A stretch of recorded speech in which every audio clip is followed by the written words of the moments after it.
Hola, nuevamente nos encontramos con las sesiones grabadas teóricas de microeconomía. Esta es la última sesión de demanda. Elección de consumo intertemporal es la sesión número 7. En, en esta oportunidad lo que vamos a ver, como aquí se plantea, es la elección de consumo intertemporal. Y nosotros recomendamos el capítulo 10 del Varian para ver esto. En este caso no usamos el manual del Nicholson, sino ese capítulo 10 del Varian, octava edición, que está a disposición de ustedes. El resumen de la clase, podemos decir que hasta ahora estuvimos viendo el modelo estático del consumidor, de la elección del consumidor, y eso tenía ciertas implicancias, porque nosotros hablábamos de que el consumidor realizaba su elección en un solo periodo. ¿Sí? En un solo periodo analizábamos sus elecciones. En este caso, nosotros vamos a ver un consumo intertemporal en el que hay dos periodos de tiempo, ¿sí? Una canasta de consumo presente y una canasta de consumo futura. A estas canastas le llamamos C1 y C2. Ya no vamos a hacer la distinción entre el bien X y el bien Y. Nosotros antes estábamos en un momento del tiempo fijo, estático, en el que el consumidor elegía una canasta y optimizaba, y ahí el lagrangiano, las condiciones de primer orden y todo lo que ustedes ya saben, porque realizaba la optimización, el máximo nivel de utilidad, dada una restricción presupuestaria, que lo llevaba a una canasta óptima de bien X y Y. Ahora estamos entre una canasta de consumo presente y futura, C1 y C2, es un bien compuesto C. Entonces el objetivo es maximizar la utilidad entre C1 y C2, sujeto a una restricción presupuestaria que incorpora el costo de oportunidad del dinero. ¿Sí? Entonces tiene una restricción presupuestaria intertemporal, ¿sí? Unas preferencias intertemporales, o sea, va a ser muy similar la lógica del análisis y el desarrollo analítico que hacemos a través del lagrangiano a lo que ya veníamos viendo, pero ahora tenemos dos momentos del tiempo, entonces la decisión óptima va a estar atada a esos dos momentos del tiempo. Y la decisión va a ser una, no va a ser una decisión en el momento 1 y otra decisión en el momento 2. Es una decisión tomando en cuenta los dos momentos. ¿Sí? Por ejemplo, si yo ahorro en este periodo, voy a consumir, voy a guardar y voy a consumir más en el periodo siguiente. Pero mi decisión de consumo es conjunta entre el momento 1 y el 2. Voy a maximizar mis preferencias, mi utilidad de manera intertemporal. Entonces, como se plantea acá, la decisión es en dos periodos del tiempo, ¿sí? Se puede generalizar a T periodos bajo ciertos supuestos, y nos permite estudiar estas preferencias del consumidor a lo largo del tiempo. Entonces nosotros teníamos el modelo estático, en el que había una tasa marginal de sustitución, y elegíamos entre X y Y, o X1 y X2. Y ahora tenemos el modelo intertemporal, acá estamos situados ahora en esta clase, y en el medio hay ahorro. Yo elijo en el momento 1 cuánto voy a consumir ahora, pero también cuánto voy a consumir en 2. Si ahora me puedo consumir todo en el momento 1 y todo en el momento 2, todo lo que tengo, las dotaciones en cada uno. O puedo guardar del momento 1 para lograr consumir más en el momento 2. O sea, ahorrar algo, ¿sí? Y que a un determinado interés me signifique un mayor consumo en el momento 2. Esa es la idea general.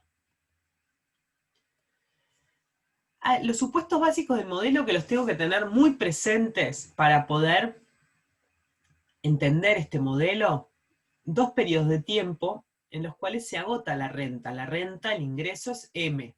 El periodo actual, T1, y el futuro, T igual 2. Recibimos parte de la renta en el periodo 1 y parte en el periodo futuro. O sea que tengo una parte en M1 y otra en M2. Y M1 más M2 es M y se agota. En los dos periodos se agota, no hay un tercer periodo. La vida se termina en ese segundo periodo para este análisis. Entonces el bien compuesto es C, como yo les decía. No diferenciamos entre bien X y Y. Decimos que es un bien compuesto C. Y yo elijo entre C1 y C2, periodo 1 y 2. Y los precios son constantes e igual 1. Esto es importante, ¿sí? No tengo precios diferenciados. Sí tengo una tasa de interés, pero los precios de este bien compuesto es 1. Entonces, en este modelo puedo prestar y pedir prestado a una tasa de interés R. Y el tipo de interés del ahorro es igual al interés de préstamos, ¿sí? En general lo vamos a diferenciar en estas R's. Es una R con la cual o presto, ¿sí? O me piden prestado. Y el consumidor, como ya sabemos, es un consumidor racional que maximiza su bienestar, o sea, quiere su mayor nivel de consumo para aumentar su utilidad durante ambos periodos. La R es una tasa, como veíamos en los precios, es una tasa exógena de mercado, que es un dato que tenemos, ¿no? Puede consumir toda su renta en cada periodo de tiempo, ahorrando o endeudándose. Y acá está lo central de este asunto. Si se endeuda, ¿sí? Es prestatario, paga intereses. O sea, yo me endeudo para consumir más en este periodo y pago mis intereses y pago lo que debo en el periodo siguiente. ¿Sí? Si me endeudo con alguien, con un banco, con un agente, pago intereses. Y soy prestatario. Prestatario. Ahora, puedo también ser prestamista, que recibo intereses. En ese caso, ahorro parte de la renta actual en el periodo 1 para consumirla en el futuro. Transfiero renta del periodo 1 al periodo 2. ¿Sí? ¿Se entiende lo que está? Todas las dudas las pueden, ya saben que las pueden traer a la clase. De esta sesión grabada va a ser la semana siguiente, la última semana antes del receso, que es la primera semana de octubre. Vamos a ver ejercicios y todas las dudas que pueda haber sobre esta sesión 7. Entonces, soy prestatario, me endeudo. Soy prestamista, ahorro para consumir más en el periodo 2. Y bueno, estas son las implicancias, ¿no? La posibilidad de transferir renta entre periodos, hay la existencia de un mercado crediticio, como yo les decía, un banco, un agente, que es el que me permite o ahorrar o obtener un préstamo. Entonces, soy prestamista o prestatario. Acuérdense que si pago intereses, soy prestatario. En este caso, ¿sí? Obtengo un préstamo, pido un préstamo en el periodo 1, pago intereses más el préstamo entre el periodo 1 y 2, y lo que me queda es lo que puedo consumir en 2. Soy prestamista. Ahora, soy prestatario, perdón, le dije al revés. ¿Sí? Esto siempre para mí, da lugar a confusión. Lo mejor es decir, ahorro o pido un préstamo.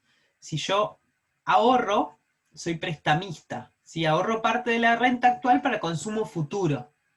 Entonces obtengo rendimientos, me da interés ese ahorro. Soy prestamista. En este caso, soy prestamista. En este otro caso, soy prestatario. Pago intereses por un préstamo. Entonces, igual lo importante no son los nombres en sí, ¿no? Es saber el concepto de lo que estamos diciendo en uno y otro caso y las implicancias que tiene. Entonces, en este caso, la restricción presupuestaria intertemporal, vamos a ver cómo se manifiesta, ¿sí? ¿Qué forma tiene? Entonces, nosotros sabemos que el conjunto de cestas de consumo intertemporales agotan toda la renta a lo largo del tiempo. O sea, yo o consumo en periodo 1 o consumo en el periodo 2, tomando esas decisiones de forma conjunta en el momento 1. Pero no hay otro momento. Entonces, recibimos parte de la renta en el periodo actual M1 y parte en M2. Consumo C1 y C2 en 1 y 2. Por ejemplo, si yo todo M1 me lo gasto en C1, no ahorro ni me endeudo. Y después todo M2 me lo gasto en C2. Ahí, ¿sí? C1 es igual a M1, C2 es igual a M2, y no hay ni ahorro ni endeudamiento. Los precios constantes ya habíamos dicho como parte de los supuestos que era 1. Entonces, ¿cómo sería la ecuación que expresa la renta presupuestaria intertemporal? Y fíjense, el conjunto de cestas de consumo intertemporales agotan toda la renta del consumidor a lo largo del tiempo, pero está la tasa de interés. Entonces, estas son dos maneras de escribir lo mismo. Valor futuro o valor actual. Esto es igual, ¿sí? Son dos maneras de expresar el mismo problema, que yo quiero decir que, como decíamos antes, a una tasa de interés R de mercado, yo gasto todo mi ingreso en consumir en el periodo 1 y 2. Entonces tengo que M1 por 1 más R, ¿sí? Más M2 es igual a C1 por 1 más R más M2, más C2, perdón. ¿Qué quiere decir esto? que M1, ¿sí? Que es la renta, la dotación que yo tengo en el periodo 1, por llevada al R, ¿sí? Va a ser mi consumo de esta manera, incrementado por R en el periodo, ¿sí? Del periodo del el consumo presente 1 en el periodo 2, por eso dice valor futuro, el flujo de 1 en función del 2, todo llevado al siguiente periodo. ¿Cómo llevo M1? Por 1 más R, porque es la tasa que sucede entre el momento 1 y el momento 2. Entonces, si yo todo M1 lo ahorro, todo, voy a tener M1 por 1 más R, y voy a consumir C1 por 1 más R. Más M2 más C2. Entonces, si yo acá despejo, como, ¿se acuerdan cómo hacíamos? Recuerden que en esta utilidad de este consumidor, vamos a escribirlo acá, la U, en vez de depender de X y Y, depende de C1 y C2.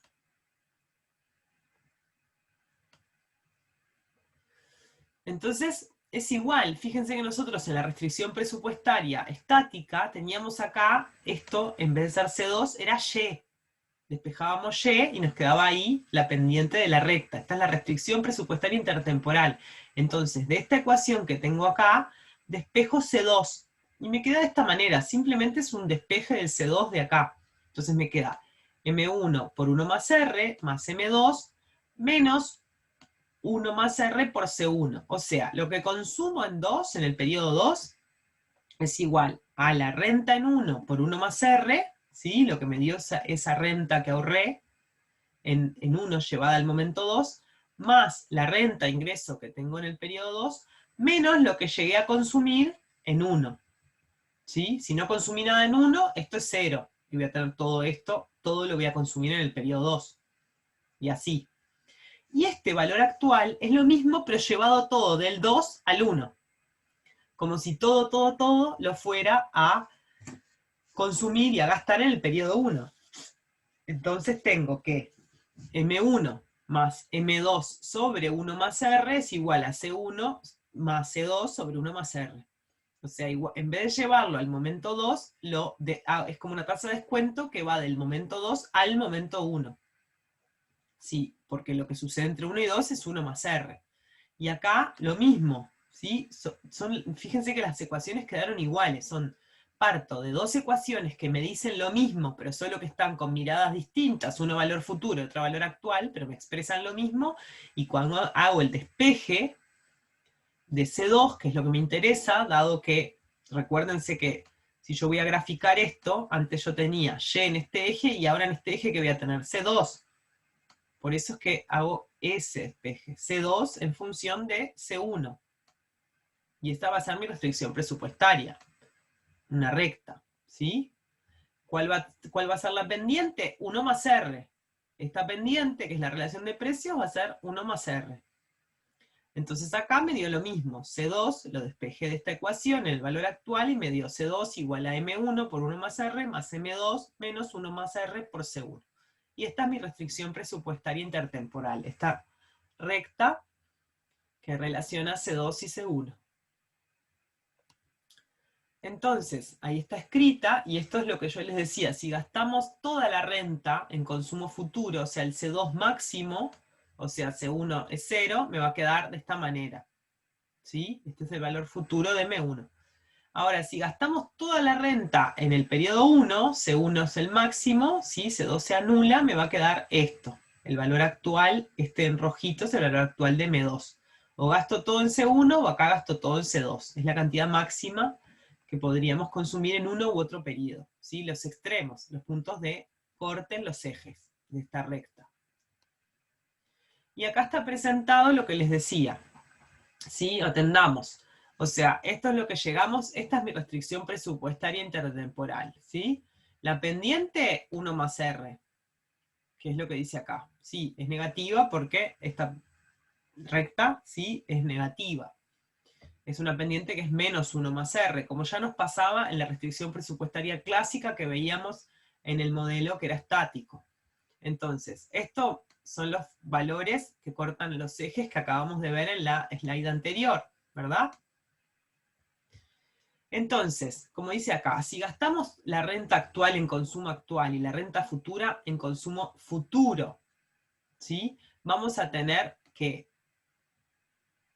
este es el punto de dotación, o sea, M1, que es este que está acá, si yo lo gasto en C1 todo, no hay ahorro ni endeudamiento, y M2 lo gasto en todo el consumo de 2, bueno, gasto toda la renta en consumo actual y toda la renta futura en consumo futuro, no hay ahorro ni endeudamiento. Entonces, esta es la dotación, ¿sí? El punto de dotación. Ahora hay que ver, porque yo puedo endeudarme, ¿sí? O prestar o pedir prestado, ser prestamista o prestatario. Entonces, en ese caso, no tiene por qué coincidir mi punto de consumo con mi dotación, ¿sí? Mi dotación es el ingreso que yo tengo, que es un dato que yo tengo. Así como R es un dato, M1 y M2 es un dato. Yo lo que hallo, o lo que voy a optimizar y ver cuál es la canasta óptima de estas restricciones, C1 y C2, ¿sí? Entonces la pendiente de la recta es igual a 1 más R, que nos indica la relación entre quién, entre el consumo actual y el consumo futuro, ¿sí? Es como un precio, un costo de oportunidad entre C1 y C2. Si 1 más R, ya sé que es más, R va a ser siempre positivo, una tasa de interés es positiva. Entonces 1 más R es mayor que 1. ¿Qué me quiere decir? Que si yo tengo un consumo actual, ¿sí? Eso va a tener un precio, un costo mayor que el consumo futuro. ¿Por qué? Porque no voy a ahorrar esa diferencia. Si yo decido consumir gran parte en C1, en el momento 1, me estoy perdiendo obtener un R, un 1 más R, entre el momento 1 y 2, y poder consumir más a futuro, porque R es positiva. ¿Se entiende? Entonces es un costo de oportunidad consumir hoy. Por eso 1 más R es mayor a 1. El consumo actual tiene un costo mayor que el consumo futuro. ¿Por qué un costo el consumo actual, como dice ahí? Bueno, esto que les estoy diciendo, gastar un peso en C1 implica dejar de consumir 1 más R en C2. Ese es el costo de oportunidad. Si yo digo, bueno, gran parte de mi M1 lo voy a consumir en C1, eso me lo estoy perdiendo de consumir por 1 más R en C2, que es el consumo más el interés que me daría y lo consumiría en el periodo siguiente. Ese es el costo de oportunidad y por eso la pendiente tiene esta forma, ¿sí? Es como el precio de consumir en el momento actual, el costo de oportunidad. Entonces, ¿qué es lo que pasa? ¿Sí? Como veíamos acá, si yo estoy en este punto de dotación, si consumo si C2 es igual, y por ahí pasaría mi curva de indiferencia, igual a M2, si C1 igual a M1, o sea, estoy en ese punto, el consumidor se sitúa en ese punto que pinté en rojo exactamente. Ay, perdón esto. Bueno, C1 igual a M1 quise poner. Si estoy ahí, ni ahorro, ¿sí? Ni presto ni pido prestado. Pero ahora estoy en esta situación, fíjense. Entonces digo, bueno, si C1 es mayor a M1, ¿qué quiere decir? O sea, voy a ahorrar porque mi ingreso es mayor a lo que consumo. Y la diferencia entre C1 y M1 la voy a ahorrar para obtener un mayor consumo en el periodo 2. Transfiero renta del periodo 1 al periodo 2 mediante el ahorro. Y obtengo intereses. Si en este caso el ahorro es positivo y soy prestamista. Entonces fíjense que mi dotación es acá, como ya estaba antes, marcada en la gráfica anterior, pero yo me sitúo en este punto de acá, ¿sí? Entonces, fíjense la diferencia acá. Esta diferencia que estoy marcando es que C1 es menor a M1. Entonces esto que acabo de marcar en rojito va a ser mi ahorro, que esa diferencia por 1 más R, ¿sí? Que es esto que está señalado acá en rojo, M1 menos C1 por 1 más R, es lo que voy a consumir de más en C2. Y esta es una gráfica, todavía no está dibujada la curva de indiferencia, mi utilidad, pero sí está dibujado el punto en el que haría la elección el consumidor, en el que ahorraría. Ahora estamos en un caso al revés. Fíjense que esta es la dotación inicial, como antes, pero se sitúa al otro lado, a la derecha de la dotación inicial. Entonces, esto que estoy marcando acá ya no es ahorro, sino que es endeudamiento, porque voy a consumir C1 es mayor que M1. Entonces voy a consumir más de lo que puedo gastar en M1. Entonces me tengo que endeudar. ¿Sí? Deseo, tengo un consumo actual, ¿sí? Una valoración de mi consumo actual mayor. Entonces digo, no, quiero gastar más y endeudarme. Necesito consumir en el periodo 1, ¿sí? Con el costo que eso tiene. Entonces me endeudo, transfiero renta del periodo 2 al periodo 1 endeudándome y voy a pagar intereses. Soy prestatario. ¿Sí? Entonces esta diferencia, que es C1 menos M1, ¿sí? Va a ser lo que yo voy a endeudarme, lo que yo tengo, mi diferencia entre el ingreso que tengo, que es M1, y lo que voy a consumir, que elegí consumir en el periodo 1, que es C1. Entonces va a ser parte del endeudamiento, va a ser consumo de menos que tenga en el periodo 2, porque me endeudé para consumir más en 1, y eso es una deuda que multiplicada por los intereses va a ser consumo de menos que tenga en el periodo 2, ¿se entiende? Entonces por eso está esto con menos, y de esta manera planteado. Este es el caso del prestatario, ¿sí? El contrario al anterior. Y acá está el caso que yo les planteaba hoy, ¿sí? Exactamente me sitúo en un punto en el que ahorro es cero, ni ahorro ni me endeudo. El consumidor gasta todo exactamente lo que tiene en cada periodo, ¿sí? Son los tres casos. Entonces, ¿cómo lo vemos esto en la curva de indiferencia? ¿Sí? Ya vimos la restricción presupuestaria intertemporal, estas son las preferencias intertemporales que son exactamente igual a lo que veníamos viendo. De nuevo, hay una utilidad marginal, pero la utilidad marginal depende, en vez de X y de Y, de C1 y de C2, exactamente igual. Y le llamamos, ¿sí? También relación marginal de sustitución intertemporal. Entonces, las preferencias de un consumidor respecto al consumo actual y futuro también se representan a través de estas curvas de indiferencia de la misma forma, y esta es la tasa marginal de preferencia intertemporal o relación intertemporal de sustitución, como la quieran llamar. Entonces, claro, si estamos ante un caso en que esta relación es mayor a 1, es que la preferencia temporal es positiva, ¿sí? De la misma manera que lo veíamos antes. Si esta relación, que es la utilidad marginal de C1 sobre la utilidad marginal de C2 es mayor a 1, ¿sí? Es que yo estoy valorando más mi utilidad del consumo de 1 respecto a 2.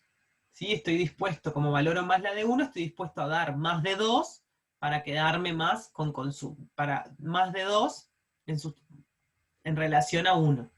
¿Sí? Como veíamos cuando veíamos una tasa marginal igual a 2 y decíamos, bueno, valora más el consumo de X, ¿sí? El doble, que el de Y. Entonces está dispuesto a dar más Y, 2Y por un X, cuando veíamos que la tasa marginal de sustitución de YX era 2. Siempre recuerden que arriba tenemos, en este caso es el de C1, pero cuando lo veíamos antes es el de X. Utilidad marginal de C1 sobre la utilidad marginal de C2, que era la utilidad marginal de X respecto a la utilidad marginal de Y. Entonces esto es si fuese mayor a 1, o sea, como lo planteé acá, esto sería entre dos periodos, 1 y 2, entonces vemos una preferencia temporal positiva. Ahora, se necesita más de una unidad de consumo futuro para compensar al individuo por la pérdida de una unidad de consumo actual, porque en este caso prefiere el consumo actual. Y en este caso al revés, se necesita menos de una unidad de consumo futuro para compensar al individuo por la pérdida de una unidad de consumo actual. Este es el caso de preferencia temporal negativa, ¿sí? Al revés que en este caso. O sea, en un caso estamos que la utilidad marginal, ¿sí? Del numerador es mayor al denominador, y en este caso al revés, que valoraría más el consumo del denominador, en este caso, o sea, del periodo 2. Son casos exactamente similares a los que veíamos antes, solo que, insisto, estamos entre un periodo 1 y un periodo 2. Y entonces la optimización que hago no es entre dos bienes en una canasta, sino entre los mismos bienes en dos periodos, que es el bien compuesto C. Entonces, el punto de tangencia es igual, solo que ahora vamos a tener esta relación intertemporal de sustitución, marginal de sustitución, ¿sí? Pero entre dos periodos, igual a 1 más R. Ambas son negativas, recuerden, esto es igual. Y 1 más R es la pendiente de la restricción presupuestaria intertemporal. Y acá tenemos, si estamos maximizando la utilidad sujeto a esta restricción, y este es el punto de tangencia. El óptimo entre C1 y C2. Entonces, prestatario versus prestamista, acuérdense. En este caso, miramos acá, tenemos que mirar en este eje, ¿no? Lo que pasa con C1, que es donde va, el momento 1 es el que toma la decisión. No vuelve a cambiar su decisión en el momento 2, es ahí que la toma, después entre 1 y 2 sucede lo del mercado de intereses, el mercado crediticio, y luego consumen 2, pero en el momento 1 está tomando una decisión conjunta intertemporal. Entonces en este caso vemos que C1 es mayor a M1, o sea, consume más del ingreso que tiene. Entonces debe endeudarse, debe pedir prestado. En este caso, al revés, es prestamista, ahorra. ¿Sí? Porque consume menos de lo que tiene, ahorra para consumir más con el interés en el periodo 2. Son los casos que veíamos. Entonces, acá su elección está a la derecha de esta dotación, y en este caso se va a endeudar, y en este caso su elección está a la izquierda de la dotación, y en este caso va a ahorrar para consumir más en 2. Y esto es lo que veíamos también, pero realizado el desarrollo con el lagrangiano, y lo que vemos es que maximiza la utilidad entre C1 y C2, sujeto a esta restricción presupuestaria intertemporal.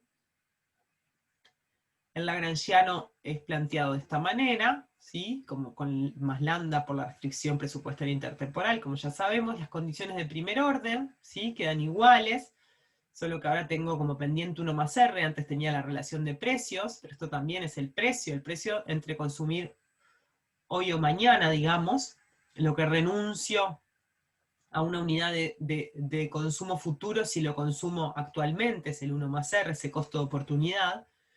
Y acá hacemos la igualación entre la condición 1 y 2, y nos queda el cociente de las utilidades marginales de C1 y C2, como veíamos recién, igual a la pendiente de la restricción presupuestaria 1 más R, ¿sí? Esta es la condición de tangencia, y de la tercera ecuación sale mi restricción presupuestaria.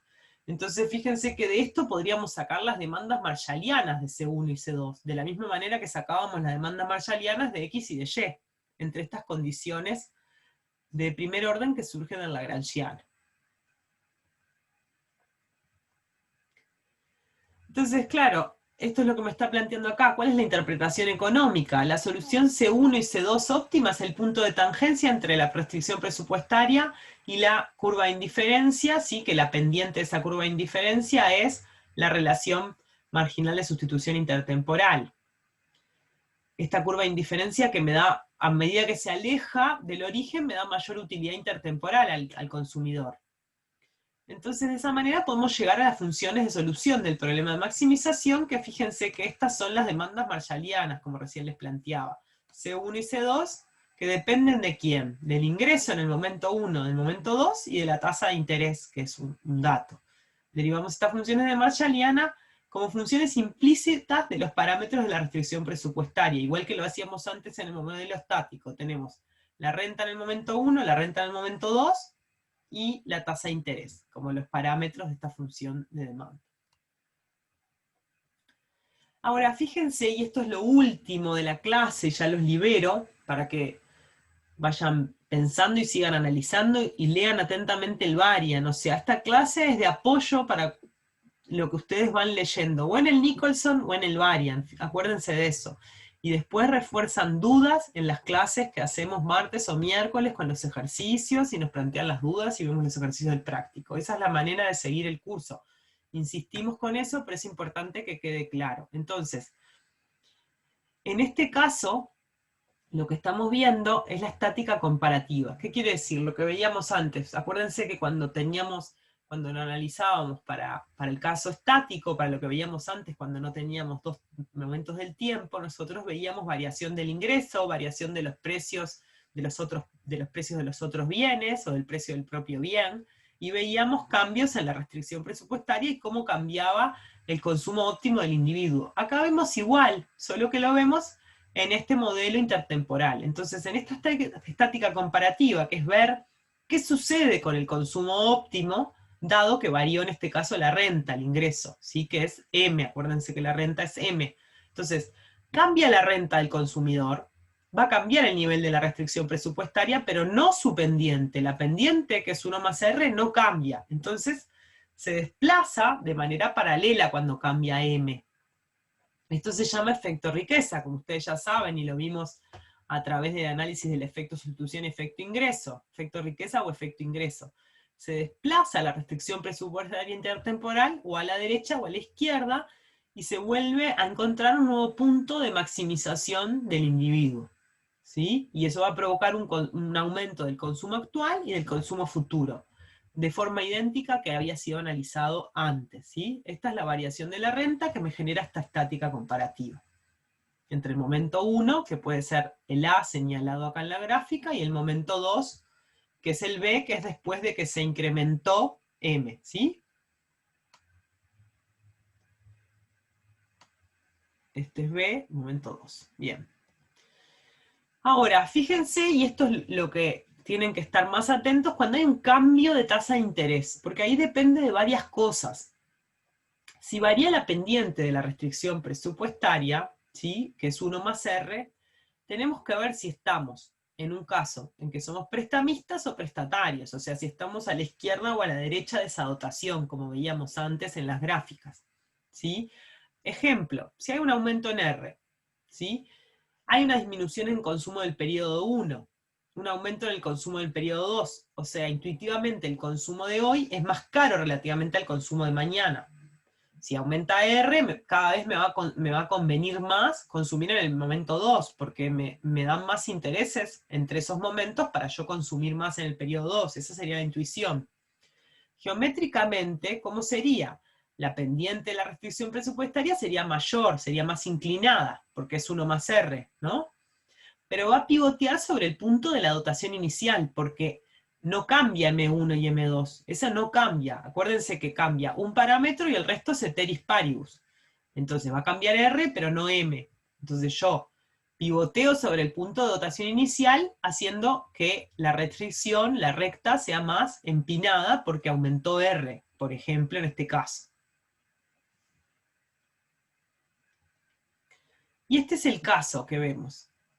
Cambia la tasa de interés. Por ejemplo, incremento, sube la tasa de interés, como dice. Pero en este caso lo planteamos que es prestamista. Sube la tasa de interés. O sea, voy a ir marcando. Este es el consumo inicial, el que estoy acá, que dice consumo inicial. ¿Sí? Entonces en este punto, fíjense, C1, M1 es mayor a C1. ¿Qué hacía el individuo? Consumía menos de lo que tenía de ingreso en el momento 1. El resto lo ahorraba y lo consumía en el periodo 2. Ese era su consumo inicial, ¿sí? Es prestamista. Sube la tasa de interés. Entonces, ¿qué dice? Bueno, bárbaro. Voy a seguir ahorrando porque cada vez me dan más por ese ahorro. Tengo un mayor interés. La restricción presupuestaria es más inclinada y pivotea sobre la restricción inicial. O sea, es esta que está acá. Pivotea, ¿no? Es el movimiento que hace sobre la dotación inicial. Este era el consumo inicial, esta era la dotación. ¿Sí? M1 y M2 no cambia, acuérdense. Por eso el pivoteo, lo que cambia es la pendiente, R que aumentó. Entonces esto que marqué en rojo es, dado que aumentó el R, y que soy prestamista, que estaba en ese punto inicial, ahora muevo mi restricción presupuestaria con esa recta roja que yo marqué. Y encuentro mi nuevo consumo. Porque, ¿qué sucede? Voy a tender a ahorrar más porque aumentó R. Yo ya ahorraba en la situación inicial, ¿sí? C1 era menor que M1, pero aumenta el precio de consumo futuro. Parece una decisión racional seguir ahorrando y prestar. Entonces, ¿tiene efecto sobre el bienestar del consumidor? Sí. va a consumir más en el futuro, aumentó R. Le conviene porque por ese ahorro le dan más intereses. Ahora, si yo soy, en este caso, soy prestamista, ¿no? Ahorro, como en esta situación, y en vez de subir la tasa de interés, baja la tasa de interés. ¿Qué sucede? ¿Seguiré siendo prestamista? Piénsenlo. No lo sé en realidad, ¿no? No sé qué sucede. Ese es uno de los puntos que queda indeterminado, o que queda sin resolver. Pero si yo soy prestamista y sube la tasa de interés, sé lo que sucede, ¿sí? Voy a seguir ahorrando porque me va a convenir y voy a estar en este punto de acá que es el nuevo consumo. ¿Donde qué? Donde voy a tener menos consumo en C1, ¿no? Porque voy a ahorrar más, pero más consumo en C2. Fíjense que lo que aumentó C2 porque aumentó R. Todo esto que marqué acá. Ahora, si en vez de esto baja la tasa de interés, no lo sé. Otro caso, inverso, soy prestatario, ¿sí? Y baja la tasa de interés. O sea, al revés, si baja la tasa de interés, en vez de ser más inclinada, es menos inclinada la RP. Pero pivotea sobre la dotación inicial, de manera inversa a la anterior. Plantéense ustedes el gráfico. Y en el varian está. Pero plantéense ustedes, es hacer este mismo gráfico, pero sobre la dotación, ¿sí? Que no va a ser esta, porque en realidad está diciendo que es un prestatario, o sea que tiene que estar a la izquierda el consumo inicial. Y después, en vez de hacer sobre el pivoteo sobre la dotación inicial de una restricción presupuestaria más inclinada, la hago más achatada. Es el caso contrario a este. Entonces, claro, nueva decisión. Yo ya estaba endeudado en la situación inicial, ¿no? Ya me endeudaba, porque quería consumir más en el momento 1 y endeudarme. Ahora baja el precio del interés, del consumo futuro. ¿Sí? Yo valoro mucho el consumo presente. Me endeudaba para consumir más en uno. Y si me baja el interés, voy a seguir endeudándome, ¿sí? Porque me está conviniendo eso, dada la valoración que yo hacía del consumo en el periodo 1. ¿Cómo afectará esta baja de interés el bienestar del consumidor? Bueno, de manera positiva, ¿no?